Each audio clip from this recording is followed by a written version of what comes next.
Welcome to my today's virtual video class. আমি মোহাম্মদ আতাজুল ইসলাম, সহকারী শিক্ষক গণিত, ফরিদগঞ্জ মাধ্যমিক বিদ্যালয়, কলাপাড়া, পটুয়াখালী। আমি আজকে নবম দশম শ্রেণীর শিক্ষার্থী বন্ধুদের যারা বিজ্ঞান বিভাগে আছো তাদের পদার্থবিজ্ঞান বিষয়ের আলোর প্রতিফলন অধ্যায়ের যে ধারাবাহিক ক্লাস নিয়ে আসছি। এ পর্যন্ত ছয়টি পাঠ উপস্থাপন হয়েছে। আজকে আমার সর্বশেষ পাঠ, সপ্তম পাঠ উপস্থাপন। আশা করি তোমরা মনোযোগ সহকারে আমার এই ক্লাসটি উপভোগ করবে। চলো সবাই আমরা ক্লাসরুমে যাচ্ছি।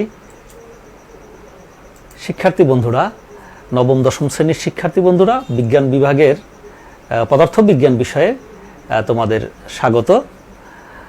আলোর প্রতিফলন অধ্যায়ে নিয়ে আমার সর্বশেষ পাঠ উপস্থাপন। তোমরা এই যে স্বাগত জানানোর যে স্লাইড, শুরুতেই তোমরা একটি ছবি দেখতে পাচ্ছ। তোমরা নিশ্চয়ই বুঝতে পেরেছো এই ছবিটি আসলে কি। আমরা দেখি পরবর্তী স্লাইডে। শিক্ষার্থী বন্ধুরা, আমরা আলোর প্রতিফলন অধ্যায়ের আজকে সর্বশেষ ক্লাস উপস্থাপন। দেখো, এখানে একটি ডুবোজাহাজ দেখা যাচ্ছে। ডুবোজাহাজ আমরা অনেকেই অন্তত ভিডিও দেখেছি। ডুবোজাহাজ সমুদ্রের পানির তলদেশ দিয়ে, নিচ দিয়ে যেটা চলাচল করে, এবং উপরের বস্তু দেখো, ডুবোজাহাজে পানির নিচে থাকলেও কিন্তু একটি বিশেষ যন্ত্র দ্বারা পানির উপরের লক্ষ্যবস্তু পর্যবেক্ষণ করা যায়। তোমরা নিশ্চয়ই এই বিশেষ যন্ত্রটি কি বলতে পারবে। তোমরা কিন্তু শুরুর স্বাগত স্লাইডেও কিন্তু সেই উপরের বিশেষ যন্ত্রটি দেখতে পেয়েছ, যেই যন্ত্রটির মাধ্যমে দেখো, আমরা আরো একটি চিত্র দেখি এখানে। আতসী কাচ, আমরা বিজ্ঞানাগারে কিন্তু আতসী কাচ ব্যবহার দেখেছি, যে আলোকরশ্মির আতসী কাচের উপরে যখন আপতিত হয়, সেটা আবার ঘনীভূত হয়ে কোনো একটি দাহ্য পদার্থের উপরে যদি ফেলি, সেখানে কিন্তু আগুন ধরানো সম্ভব। অর্থাৎ এখানে দর্পণ ব্যবহার করে কিন্তু আগুন ধরানো হচ্ছে। দেখো, তার মানে আজকের আমাদের পাঠের বিষয় হচ্ছে দর্পণের ব্যবহার। আমরা দর্পণের ব্যবহার নিয়ে আজকের এই পাঠ উপভোগ করি। দেখো, আজকের পাঠের শিক্ষণফল হলো দর্পণে প্রতিবিম্ব সৃষ্টির ঘটনা বর্ণনা করতে পারবো আমরা, দর্পণের ব্যবহার ব্যাখ্যা করতে পারবো, নিরাপদ ড্রাইভিং বর্ণনা করতে পারবো, বিবর্ধন বর্ণনা করতে পারবো। শিক্ষার্থী বন্ধুরা, আমরা শুরু করি। দেখো, আমরা সমতল বা গোলীয় দর্পণের ক্ষেত্রে প্রতিবিম্ব সৃষ্টির বিভিন্ন ঘটনা দেখতে পাই। দেখো, এখানে একটি ছবি দেখো, সেলুনে সমতল দর্পণ ব্যবহার করা হয়। আবার দেখো, একটি আয়তাকার বা বর্গাকার একটি বাক্স, যার ঢাকনা উপরিতল, ঢাকনাটি কিন্তু একটি সমতল দর্পণ ব্যবহার করা হয়েছে। এই ঢাকনাটি হলো সমতল দর্পণের। এর এক পাশে দেখো, এক পাশে একটি অবতল দর্পণ। এই অবতল দর্পণে যখন সূর্যের আলো এসে পড়ে, তখন সেটা প্রতিফলিত হয়ে ঘনীভূত হয়ে ফোকাল পয়েন্টে কিন্তু অত্যধিক ঘনীভূত হয়ে অত্যধিক তাপ উৎপন্ন করে। সেই তাপ এই সমতল দর্পণের ভেতরে রাখা, এই যে বাক্সের ভেতরে রাখা যে বিভিন্ন পাত্র স্থাপন করা হয়, এখানে পাত্রের মধ্যে রান্না সামগ্রী, যেমন রাইস হতে পারে, তরকারি হতে পারে, ডাল, এবং রান্নার যে পাত্র, অনেকগুলি পাত্র স্থাপন করা হয় বাক্সে। এখানে ভিতরে কিন্তু প্রচুর তাপ উৎপাদন হয়, সেই তাপ শক্তি ব্যবহার করে রান্নার কাজ করা হয়। অর্থাৎ এখানে সৌর চুল্লির দর্পণ দ্বারা কিভাবে রান্নার কাজ করা হয় সেরকম একটি যন্ত্র এখানে দেখানো হয়েছে। আমরা সমতল দর্পণের ব্যবহার দেখেছি এই পেরিস্কোপ ব্যবহারের ক্ষেত্রে। দেখো পেরিস্কোপ, শিক্ষার্থী বন্ধুরা, আমরা সমতল দর্পণের ব্যবহার দেখি নিজেদের চেহারা দেখার ক্ষেত্রে, আবার সৌর চুল্লি নির্মাণের ক্ষেত্রে এই প্রযুক্তি দেখো আধুনিককালের একটি প্রযুক্তি সৌর চুল্লি, সমতল দর্পণ ব্যবহার করা হয়, এখানে অবতল দর্পণও ব্যবহার করা হয় একই সাথে। দেখো পেরিস্কোপ, পেরিস্কোপেও সমতল দর্পণ ব্যবহার করা হয়, বিভিন্ন ধরনের কাজে সমতল দর্পণ ব্যবহার করা হয়। আমরা দেখি পরবর্তী স্লাইড। দেখো একটি দেয়ালের আড়ালে, শিক্ষার্থী বন্ধুরা, আমরা যখন কোনো দেয়ালের আড়ালে যদি কোনো দৃশ্য থাকে এবং এই দৃশ্য যদি আমি দেখতে চাই, তখন এখানে কি ব্যবহার করতে পারি আমরা? হ্যাঁ, নিশ্চয়ই তোমরা বুঝতে পেরেছো, পেরিস্কোপ। দেখো পেরিস্কোপে এই যে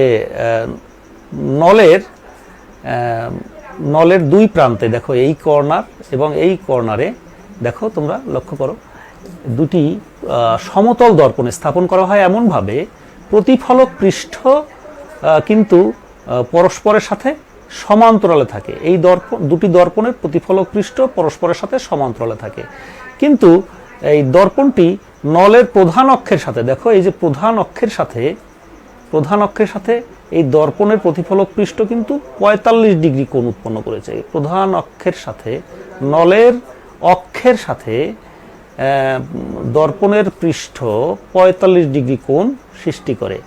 ফলে এখানে লম্বভাবে আপতিত হলেও এইখানে আবার লম্বভাবেই কিন্তু প্রতিফলিত হয়। এখানে এই দৃশ্যটি প্রথমে প্রতিবিম্ব সৃষ্টি হয় এখানের এই দর্পণে, আবার এই প্রতিবিম্বের দ্বিতীয় প্রতিবিম্ব সৃষ্টি হয় এখানের এই দর্পণে। এখান থেকে ওই প্রতিবিম্ব আবার আমাদের চোখে এসে আবার পরে প্রতিবিম্ব সৃষ্টি করে আমাদের রেটিনায়, আমরা দেখতে পাই। এই আড়ালে থাকা বস্তুও কিন্তু আমরা পেরিস্কোপের মাধ্যমে দেখতে পাই। শিক্ষার্থী বন্ধুরা, আমরা দেখি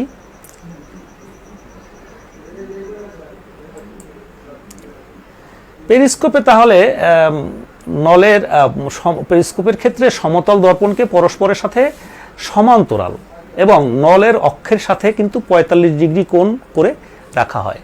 লক্ষ্য করো বন্ধুরা, পেরিস্কোপের ক্ষেত্রে সমতল দর্পণকে পরস্পরের সমান্তরাল এবং নলের অক্ষের সাথে 45 ডিগ্রি কোণ করে স্থাপন করা হয়। পেরিস্কোপের একটি উৎকৃষ্ট ব্যবহার, সবচেয়ে গুরুত্বপূর্ণ একটি ক্ষেত্রে পেরিস্কোপ ব্যবহার করা হয়। তোমরা নিশ্চয়ই বুঝতে পেরেছো, ডুবোজাহাজে পেরিস্কোপ ব্যবহার করে পানির ওপরের লক্ষ্যবস্তুগুলো পর্যবেক্ষণ করা সম্ভব হয়।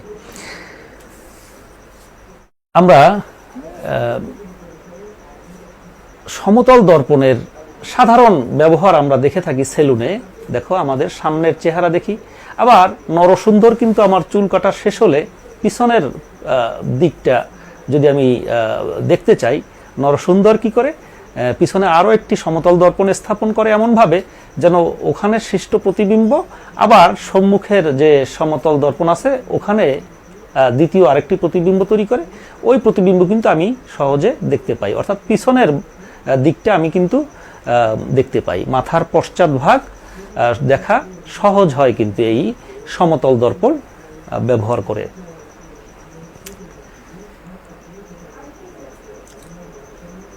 তোমরা এই ভিডিওটি পজ করে একটি কাজ করে নিতে পারো।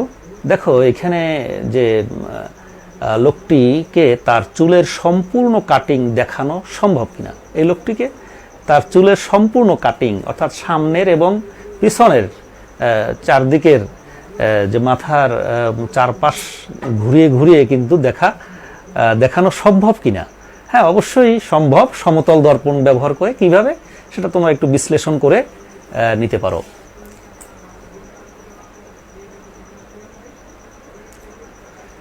আমরা এবার একটি ভিডিও দেখি। তোমরা লক্ষ্য করো, এখানে আমরা একটি ভিডিও দেখি।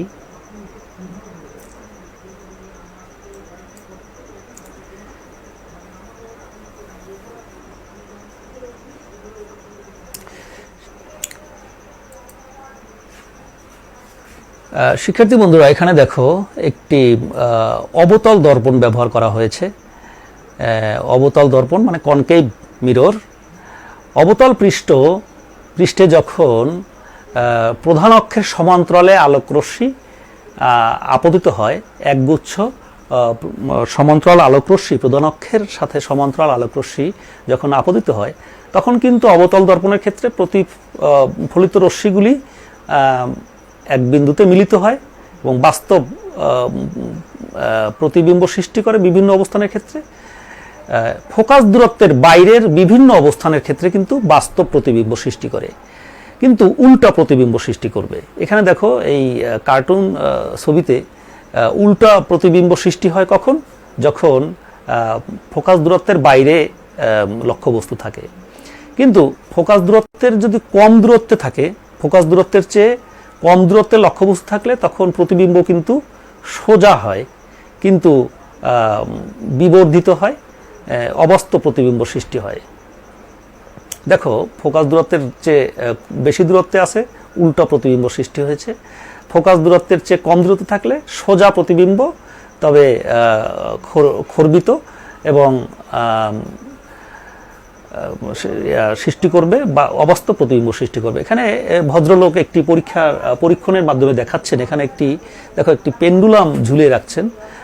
পেন্ডুলাম একটা বেলুন ঝুলিয়ে রাখছেন ফোকাল পয়েন্ট বরাবর। প্রধান ফোকাস বিন্দুতে একটি পেন্ডুলাম স্থির অবস্থায় থাকে। অর্থাৎ এই বস্তুটি দেখো, এখানে বেলুনটি উপরের অংশ অরেঞ্জ কালার, নিচের অংশ ব্লু কালার দ্বারা চিহ্নিত করা হলো। এখন ফোকাস দূরত্বের কম দূরত্বে যদি এই বস্তুটি স্থাপন করা হয়, তখন কিন্তু সোজা প্রতিবিম্ব তৈরি করে। অর্থাৎ উপরে অরেঞ্জ থাকে, প্রতিবিম্বের উপরের অংশও কিন্তু অরেঞ্জ কালার থাকে, নিচের অংশ ব্লু, প্রতিবিম্বের নিচের অংশও কিন্তু ব্লু কালার থাকে। অর্থাৎ ফোকাস দূরত্বের কম দূরত্বে যখন স্থাপিত হয় তখন প্রতিবিম্ব অবাস্তব এবং সোজা হয়, কিন্তু ফোকাস দূরত্বের বেশি দূরত্বে স্থাপিত হলে তখন কিন্তু উল্টে যায়, প্রতিবিম্ব উল্টা হয়ে যায়। দেখো, এই পরীক্ষণের মাধ্যমে কিন্তু বোঝা যাচ্ছে ব্লু কালার উপরের দিকে উঠে যাচ্ছে এবং অরেঞ্জ কালার নিচের দিকে যাচ্ছে। তোমরা পরীক্ষণটি ভালো করে লক্ষ্য করো।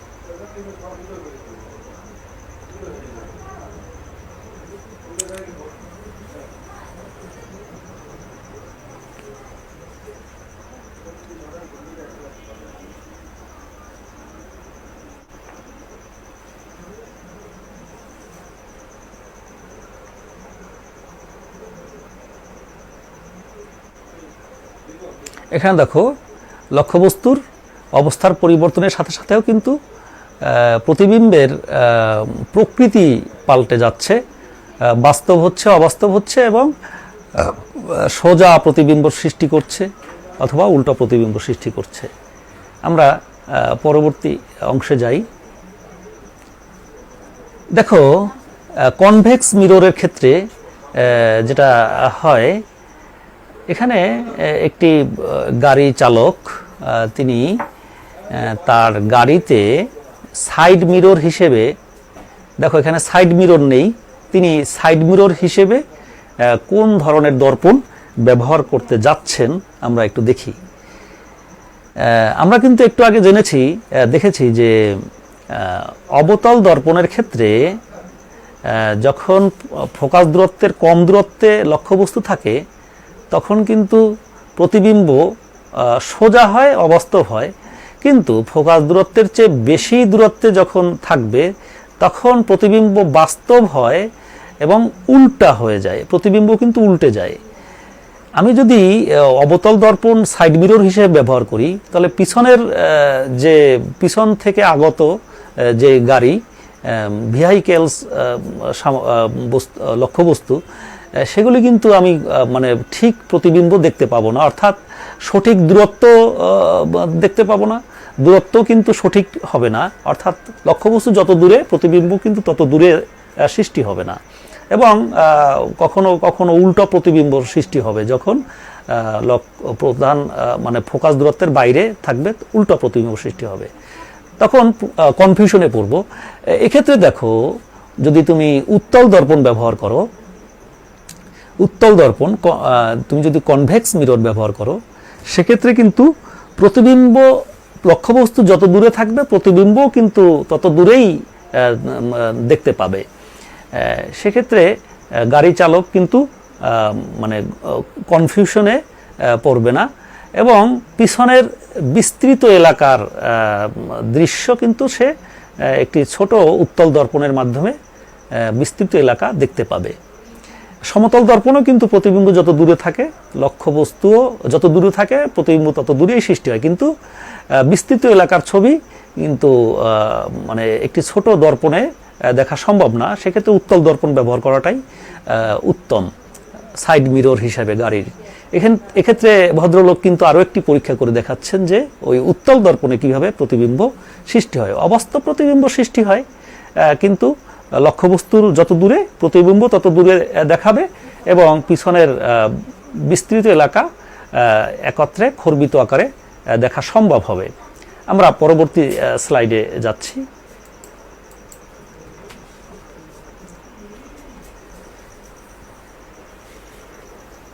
তাহলে আমরা গাড়ির চালক কিন্তু সাইড মিরর হিসেবে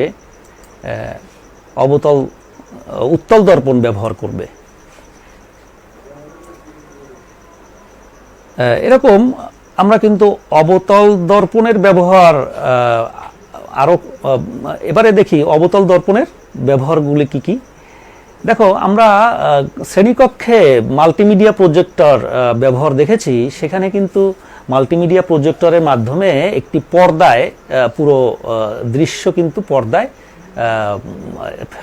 পর্দায় কিন্তু স্থাপন করা যায়, পর্দায় ফেলা যায়। কেন? ওই যে মাল্টিমিডিয়া প্রজেক্টরে অবতল দর্পণ ব্যবহার করা হয়েছে। অবতল দর্পণ তুমি যদি একটি বড় আকারের একটি মানে একটু বৃহৎ আকারের বিশাল আকারের যদি একটি অবতল পৃষ্ঠ মানে প্রতিফলক পৃষ্ঠ হিসেবে নাও, সেখানে কিন্তু সূর্যের আলো এসে পড়লে ফোকাল পয়েন্টে প্রধান ফোকাসে কিন্তু প্রচণ্ড ঘনীভূত হবে আলোকরশ্মিগুলো, এবং সেখানে কিন্তু প্রচুর তাপ সৃষ্টি হবে। সেখানে তুমি যদি একটি পাত্র স্থাপন করো, রান্নার পাত্র, রান্না করা কিন্তু সহজ হয়। তাহলে এটাও আমরা এই অবতল দর্পণের মাধ্যমে কিন্তু আমি মানে সৌর শক্তিকে ব্যবহার করে রান্নার কাজ সম্পাদন করতে পারি। আবার দেখো, সার্চ লাইট, মানে বিভিন্ন যানবাহনের সার্চ লাইট ব্যবহার করা হয়, বা বিভিন্ন ক্ষেত্রে সার্চ লাইট ব্যবহার করা হয়, বা টর্চ লাইট ব্যবহার করা হয়। সেক্ষেত্রেও কিন্তু অবতল দর্পণ ব্যবহার হয়। অবতল দর্পণ কিন্তু মেকআপ মিরর হিসেবে ব্যবহার করা হয়, বা শেভিং মিরর হিসেবে ব্যবহার করা হয়। অবতল দর্পণের মাধ্যমে চেহারা কিন্তু একটু বড় আকারে দেখা সম্ভব হয়। শেভ করতে গেলে কিন্তু চেহারা বড় আকারে দেখলে সহজ হয়, সুবিধা হয়। অর্থাৎ শেভিং মিরর হিসেবে বা মেকআপ মিরর হিসেবে অবতল দর্পণও ব্যবহার করা হয়। আমরা পরবর্তী স্লাইডে যাই। এবারে আমরা দেখি উত্তল দর্পণের কি কি আমরা এই যে অবতল দর্পণ কিন্তু আরো চিকিৎসা ক্ষেত্রেও, যেমন ডেন্টিস্ট দাঁত পরীক্ষার কাজে কিন্তু অবতল দর্পণ ব্যবহার করা হয়। মুখগহ্বরের ভেতরের যে দাঁত আছে, দাঁতের যে দৃশ্য দেখার ক্ষেত্রে ডেন্টিস্ট অবতল দর্পণ ব্যবহার করে। এভাবে চিকিৎসা কাজে কিন্তু অবতল দর্পণের আরও ব্যবহার আছে, এবং বিভিন্ন যন্ত্রপাতি অবতল দর্পণের মাধ্যমে ব্যবহারে তৈরি করা হয়। তার মানে আমরা অবতল দর্পণ, এবারে আমরা দেখি উত্তল দর্পণ ব্যবহার করব কোথায় কোথায়। আমরা একটু আগে ভিডিওতে দেখেছি উত্তল দর্পণ গাড়ির সাইড মিরর হিসেবে ব্যবহার করা হয়, আবার এখানে দূরবীক্ষণ যন্ত্র হিসেবে যন্ত্রে অবতল দর্পণ ব্যবহার করা হয়। আবার শপিং মলে একটি ছোট উত্তল দর্পণ যদি তুমি স্থাপন করো, উত্তল দর্পণের মাধ্যমে শপিং মলে বিস্তৃত এলাকা কিন্তু একটি ছোট উত্তল দর্পণের মাধ্যমে দেখা সম্ভব। শপিং মলে উত্তল দর্পণ স্থাপন করা হয়। এখানে উত্তল দর্পণের ব্যবহার দূরবীক্ষণ যন্ত্রে দেখা যায়, গাড়ির সাইড মিররে দেখা যায়।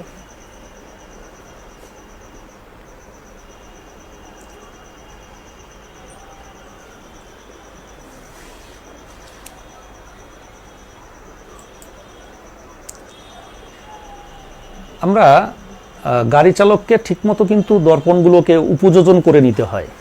এই সাইড মিরর, দুপাশের যে সাইড মিররকে ঠিকভাবে উপযোজন করে নিতে হয়।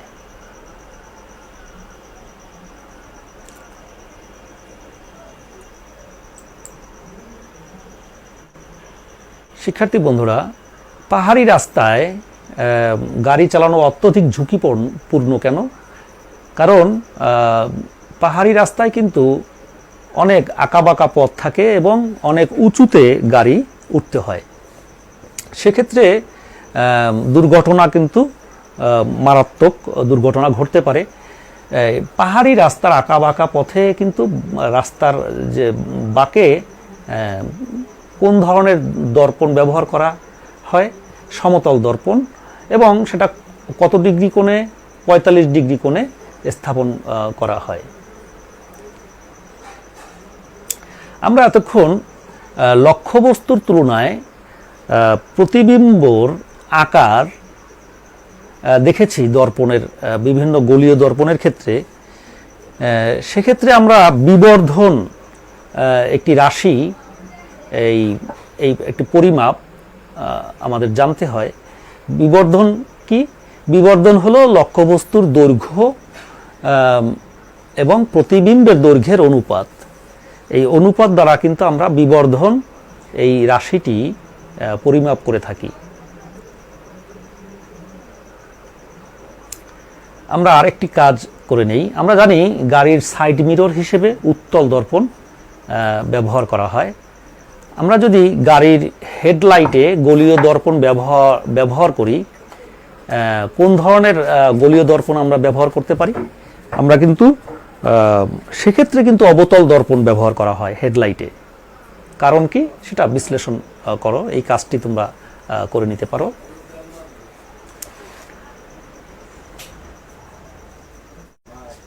শিক্ষার্থী বন্ধুরা, আমরা একটু মূল্যায়ন করে নেই নিজেদের। রৈখিক বিবর্ধন কাকে বলে?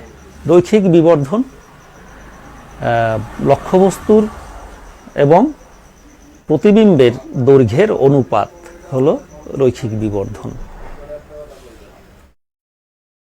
অর্থাৎ রৈখিক বিবর্ধন ইজ ইকুয়াল লক্ষ্যবস্তুর দৈর্ঘ্য বাই প্রতিবিম্বের দৈর্ঘ্য। পাহাড়ি রাস্তার বাঁকে কোন দর্পণ ব্যবহার করা হয়? তোমরা নিশ্চয়ই বলতে পারবে পাহাড়ি রাস্তার বাঁকে সমতল দর্পণ ব্যবহার করা হয়। টর্চ লাইটে কোন দর্পণ ব্যবহার করা হয়? টর্চ লাইটে বা সার্চ লাইটে অবতল দর্পণ ব্যবহার করা হয়। পেরিস্কোপে কোন দর্পণ ব্যবহার করা হয়? পেরিস্কোপেও কিন্তু কোন ধরনের উত্তল দর্পণ ব্যবহার করা হয়। পেরিস্কোপে কিন্তু সমতল দর্পণ ব্যবহার করা হয়। সমতল দর্পণ ব্যবহার করা হয় পেরিস্কোপে। দাঁত, নাক, কান, গলা পরীক্ষার জন্য মানে কোন ধরনের দর্পণ ব্যবহার করা হয়? অবশ্যই অবতল দর্পণ ব্যবহার করা হয়। পাহাড়ি রাস্তার অদৃশ্য বাঁকে কত কোণে দর্পণ রাখা হয়? 45 ডিগ্রি কোণে দর্পণ রাখা হয়। গাড়ির পেছনে দেখার জন্য কোন দর্পণ ব্যবহার করা উত্তম? সাইড মিরর হিসেবে উত্তল দর্পণ ব্যবহার করা হয়।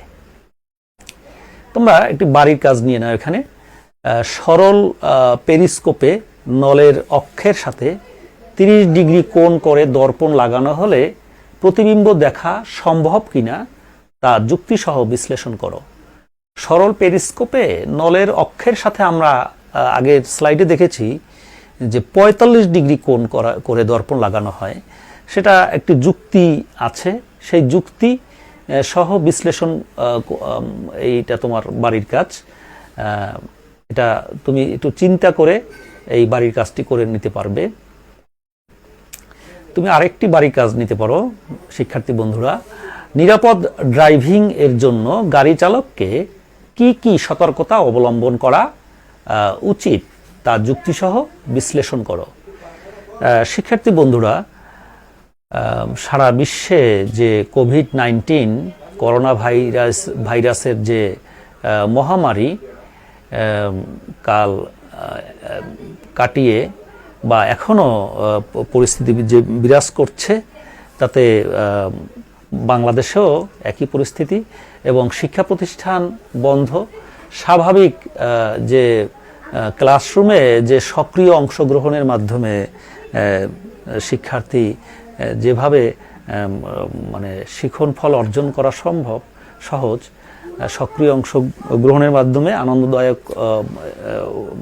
আনন্দের মাধ্যমে ভিডিও ক্লাস, ভার্চুয়াল ভিডিও ক্লাসে আমরা চেষ্টা করছি।